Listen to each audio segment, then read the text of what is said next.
One spider, that's all it took. One tiny bite, and suddenly a regular kid is sticking to walls and swinging between skyscrapers. But here's the part that nobody really stops to think about. That same bite, that same kind of spider, did something completely different to every single person it touched. Toby's Peter wakes up with these little needle-like spikes poking out of his fingertips. Miles gets bitten, and suddenly he can turn invisible and zap people with electricity. Miguel over in Tuno 99 ends up with actual claws and venomous fangs. Same bite, totally different bodies, totally different powers. And honestly, the reason why is way more interesting than you'd think. Because here's the thing, for years everyone assumed it's just because these are different Peters, different people, different DNA. And sure, that's part of it, but that's not the whole story. The real secret is that the spiders themselves were all different. Different genetics, different radiation, different experiments behind them. That one little 8-legged guy isn't just one spider repeated over and over. Every version is its own thing. And once you understand that, every Spider-Man's origin suddenly makes a whole lot more sense. So let's break down every spider that ever bit a Spider-Man, what it did to them, and why. And real quick, if you're into this kind of deep Spider-Man stuff, do me a favor and hit subscribe. It genuinely helps this little channel grow. Drop a comment too. Which Spider-Man did you grow up with? I read every single one. Alright, let's get into it. Let's start with the classics. First, the 1994 cartoon. If you're a 90s kid, this was probably your Spider-Man. Peter gets bitten at a science demonstration by a radioactive spider. Classic setup. Wall crawling, super strength, spider sense, the whole package. But here's the detail people forget. In this show, that bite wasn't a one-and-done deal. Later on, they reveal that Peter's DNA never actually stopped changing. The spider's effect kept evolving inside him, like a slow-burning fuse. So even back in the 90s, the writers were hinting that this bite was way more dangerous than it looked. Honestly, kind of ahead of its time if you ask me. Then there's Spectacular Spider-Man, which a lot of fans, me included, think is the best Spider-Man show ever made. Don't fight me on that. Here the bite is handled way more like real science. Peter gets nipped by a spider from one of Connor's genetics experiments,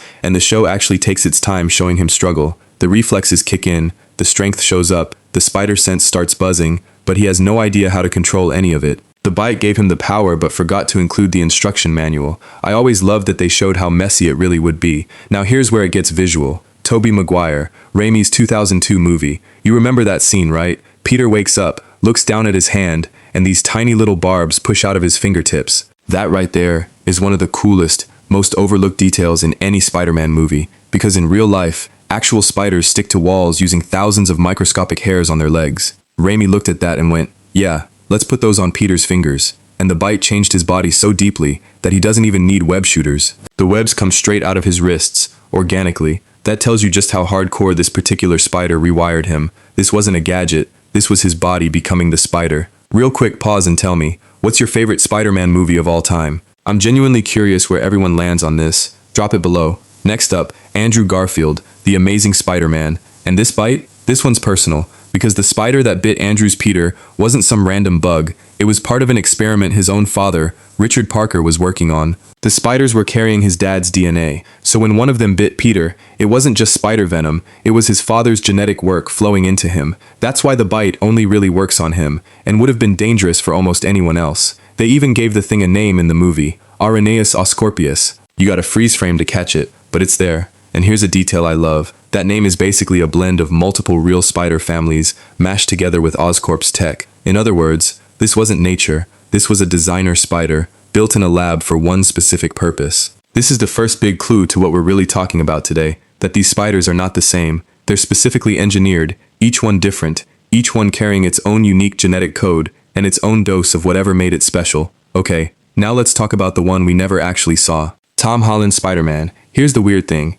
In the MCU, we never got the bite scene. The movies just start with him already being Spider-Man. But hold on, because this is where it gets good. In the new Brand New Day movie, it turns out that bite from years ago never stopped working. Peter's spider DNA is still changing him, even now. His eyes go black, organic webbing starts showing up, and he nearly loses control of himself. So Tom's bite is basically a ticking time bomb that finally goes off years later. Same classic spider bite, but a much darker payoff. Kinda wild that the MCU waited this long to even address it, but I'm here for it. Alright, we're past the halfway mark, and this is where the real answer starts coming together. Stick with me, because this is the part that changes how you see every single Spider-Man. Miles Morales, Spider-Verse. Now pay close attention, because Miles is the key to this whole thing. Miles does not get bitten by the same spider as Peter, not even close. The spider that bit him was pulled out of a completely different universe, Earth 42, by Kingpin's giant machine. He got yanked across realities and ended up biting Miles by total accident. He wasn't even supposed to be Spider-Man,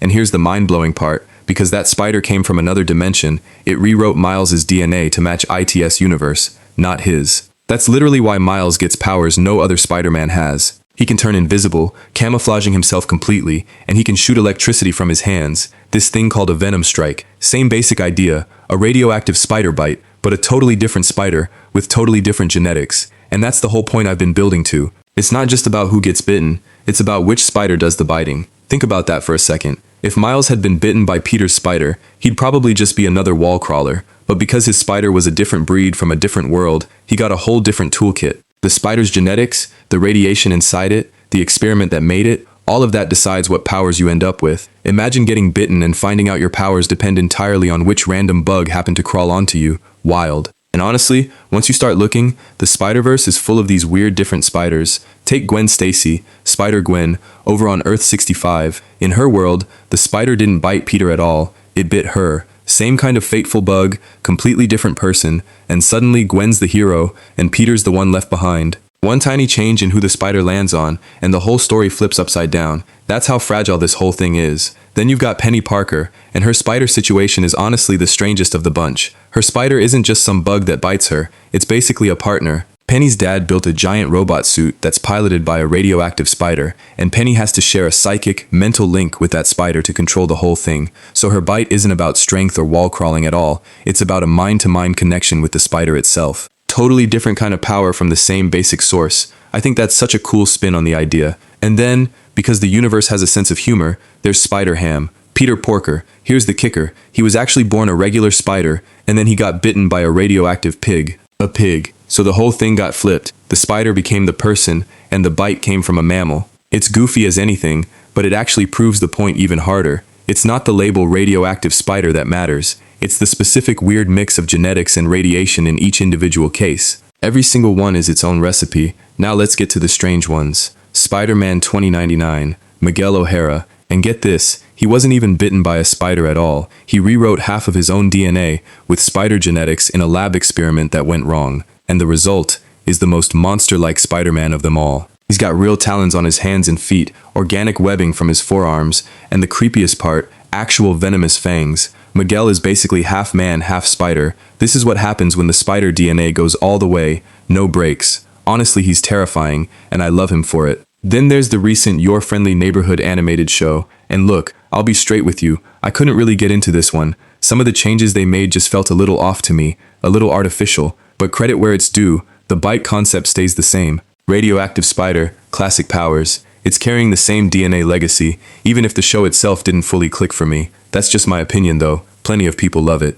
And now, the one I saved for last, the darkest bite of them all. So in the comics, there's this other student who actually saw Peter get bitten. His name is Carl King, and Carl gets so jealous of Peter's new powers that he does something completely unhinged. He finds that same spider and he eats it. Yeah, he just swallows the thing whole, hoping to get the same gift, but it goes horribly, horribly wrong. Instead of giving him powers, the spider breaks his body down from the inside and slowly turns him into a swarm, thousands of spiders, all sharing one single mind. He becomes a villain literally called Swarm. Imagine that for a second. You eat a spider hoping to become a hero, and instead you become a living nightmare made of bugs. Same spider that made Peter a hero turned this guy into a monster. If that doesn't prove my whole point, I don't know what does. And here's one more twist most people don't know. That original spider that bit Peter, after it bit him, it crawled off and bit another classmate named Cindy Moon. And she became a hero too, called Silk, with her own slightly different set of powers. So that one single spider didn't just create Spider-Man, it created a whole web of heroes and monsters, each one shaped a little differently by the same bite. So let me bring it all home. One bite, but never the same result twice. Peter got spikes on his fingers, Miles got invisibility and electricity, Miguel got fangs and claws, Carl got a curse. And it all comes down to one simple truth that took me way too long to figure out. It was never really just about the spider, and it was never really just about the person either. It was about the specific combination of the two, the exact genetics of that exact spider meeting the exact body it bit. That's the real secret. Every Spider-Man is basically a one-of-a-kind accident that could never be perfectly repeated, and maybe that's what makes each of them special. So tell me down below, which spider bite surprised you the most, and which Spider-Man do you want me to do a full deep dive on next? Drop it in the comments, hit subscribe, so we can keep this spider family growing, and I'll catch you in the next one. Keep your eyes open. You never know which spider's gonna find you.